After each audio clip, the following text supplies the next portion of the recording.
평안하신지요?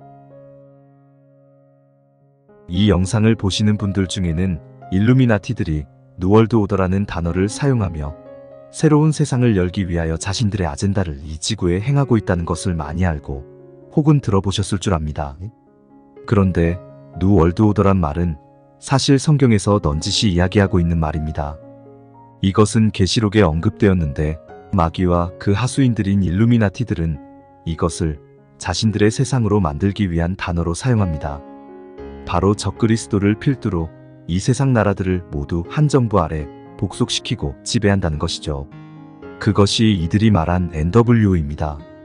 그러나 이들의 그때는 기간이 제한되었고 길어야 3년 반이 될 것입니다. 그렇다면 성경에서 예수님께서 이야기하시는 뉴월드 오더는 무엇일까요? 다음 계시록 말씀들을 보시겠습니다. 개역 한글 계시록 21장 1절 또 내가 새 하늘과 새 땅을 보니 처음 하늘과 처음 땅이 없어졌고 바다도 다시 있지 않더라. 개역 한글 계시록 21장 4절에서 6절 모든 눈물을 그 눈에서 씻기심에 다시 사망이 없고 애통하는 것이나 곡하는 것이나 아픈 것이 다시 있지 아니하리니 처음 것들이 다 지나갔음이러라. 보좌에 앉으신 이가 가라사대 보라 내가 만물을 새롭게 하노라 하시고 또 가라사대 이 말은 신실하고 참되니 기록하라 하시고 또 내게 말씀하시되 이루었도다. 나는 알파와 오메가요 처음과 나중이라. 내가 생명수 샘물로 목마른 자에게 값없이 주리니. 21장 1절은 새 하늘과 새 땅을 이야기합니다. 이것이 무엇입니까? 계시록에서 등장하는 하늘은 우주를 의미하기도 합니다. 즉 땅은 행성들을 이야기하며 하늘, 정확히는 둘째 하늘은 우주를 의미하는 것이죠. 예수님께서 이야기하시는 다음 세대는 바로 새로운 우주를 여시겠다는 뜻으로 저는 이해하고 있습니다. 이를 뒷받침하는 근거는 개역 한글 마태복음 12장 32절 또 누구든지 말로 인자를 거역하면 사하심을 얻되 누구든지 말로 성령을 거역하면 이 세상과 오는 세상에도 사하심을 얻지 못하리라. 개역 한글 에베소서 1장 21절 모든 정사와 권세와 능력과 주관하는 자와 이 세상뿐 아니라 오는 세상에 일컫는 모든 이름 위에 뛰어나게 하시고 마태복음과 에베소서에 나오는 이 세상은 바로 현재의 이 세상, 즉 온 우주를 나타내는 것이라고 생각합니다. 그래서 계시록 21장 6절에서 또 내게 말씀하시되 이루었도다. 나는 알파와 오메가요 처음과 나중이라 라고 말씀하신 것은 예수님은 창조주이심으로 세상을 창조하시고 또 그 세상을 마무리하시고 다음 세상을 여시는 분이라는 것을 우리가 이해할 수 있습니다. 그리고 예수님께서는 다음 세상이 어떤 곳인지에 대해서 우리에게 힌트를 주셨는데 그것은 개역 한글 계시록 22장 5절 다시 밤이 없겠고 등불과 햇빛이 쓸데없으니 이는 주 하나님이 저희에게 비추심이라 저희가 세세토록 왕노릇하리로다. 개역 한글 계시록 21장 7절 이기는 자는 이것들을 유업으로 얻으리라. 나는 저의 하나님이 되고 그는 내 아들이 되리라. 우리가 예수님과 같은 부활의 몸을 입어 땅 즉 행성들을 다스리는 왕으로 삼으시겠고 우리가 하나님의 아들들이라 일컫게 되는 것입니다. 그러나 지금의 마귀와 그 하수인들, 일루미나티들이 계획하는 그것도 성경에서 따온 뉴월드 오더란 바로 자기들이 모든 권력과 부를 거머쥐고 이 땅에 남은 아담의 후손들을 노예로 부리면서 그리고 조종하면서 자신들의 세상을 만들고자 하는 것입니다. 성경에는 정확히 뉴월드 오더란 단어는 나오지 않지만 그것을 연상케 하는 단어가 있어 NWO란 단어도 일루미나티들이 성경에서 따온 하나님의 일을 흉내낸 것임을 알 수 있습니다. 다음 구절을 한번 보시죠. 유대인의 신약 성경 계시록 21장 4절 그분은 그들의 눈에서 모든 눈물을 닦아주실 것이다. 더는 죽음이 없을 것이고 더는 슬픔도 울음도 고통도 없을 것이다. 오래된 질서가 다 사라졌기 때문이다.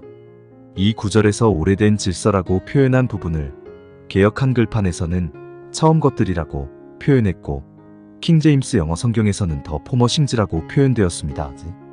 예전 것이 오래된 질서라면 새로운 것은 새로운 질서라고 표현할 수 있겠죠. 즉 성경에서 따온 의미로 뉴월드 오더라는 단어를 이들 마귀의 자식들이 사용하는 것입니다. 마귀는 하나님의 것이 가장 좋은 것인 줄 압니다. 그러므로 하나님의 것들을 흉내냅니다. 그리고 그 흉내낸 것으로 사람들을 속입니다. 지금의 성령 사역자들, 자칭 선지자들, 예언자들, 치유 축사자들도 바로 예수님 부활 후에 오순절부터 초대교회와 사도들에게 나타났던 성령의 사역을 흉내낸 것으로, 이 마귀의 자식들은 하나님의 것이 제일 좋은 것인 줄 알고 이를 속임수로 흉내내어 사람들을 속이고 자신들을 따르도록 하는 것입니다. 그래서 앞으로 있을 예수님의 재림도 흉내내어 미리 거짓 그리스도로 하여금 예수님의 재림을 흉내내어 또 많은 사람들을 현혹하게 할 것이라 저는 생각합니다. 그래서 제가 2024년 이후에 거짓 휴거쇼가 있을 것이라고 여러분들에게 말씀드리는 것이기도 합니다. 다른 이유에 대해서는 제가 영상, 글들을 통해 남겼으니 왜 2024년 이후에 거짓 휴거쇼가 있을 것이라고 했는지 보시면 좋을 듯 합니다. 마귀는 예수님의 재림을 최대한 똑같이 흉내내려 할 것입니다. 그래서 제가 이 거짓 휴거쇼에 대해서 추가로 말씀드릴 것은 바로 모든 사람, 아니 최소한 많은 사람들이 이 거짓 휴거쇼를 열린 환상으로 보게 될 것이라는 것입니다. 열린 환상이란 실제로 우리가 눈으로 보는 것과 같은 환상을 이야기합니다. 그러나 그런 현상에 속지 마십시오. 사탄 마귀는 우리를 나타나는 현상을 가지고 속입니다. 여러분들에게 주입되는 온갖 생각들, 느낌들을 구별하여 걸러내십시오. 그것은 마귀가 주는 것입니다.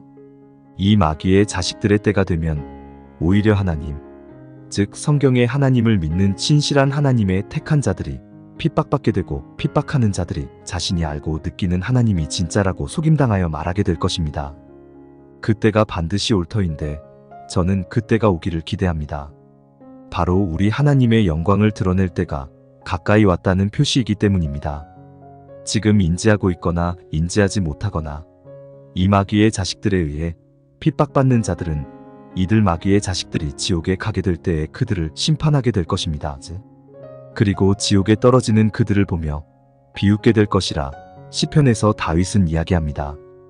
그러나 지금 이 마귀의 자식들을 인지하고 충분히 그들이 사악한 존재라는 것들을 알고 난 후에도 그들에게 무릎 꿇고 복종하는 자들에게는 하나님께서 마귀의 자식들을 위해 예비해 두신 지옥으로 보내시게 될 것입니다. 그것의 정점은 바로 짐승의 표입니다. 그리고 짐승의 우상에게 절하게 되는 그것입니다. 앞으로의 일들을 미리 준비하시고 대비하십시오.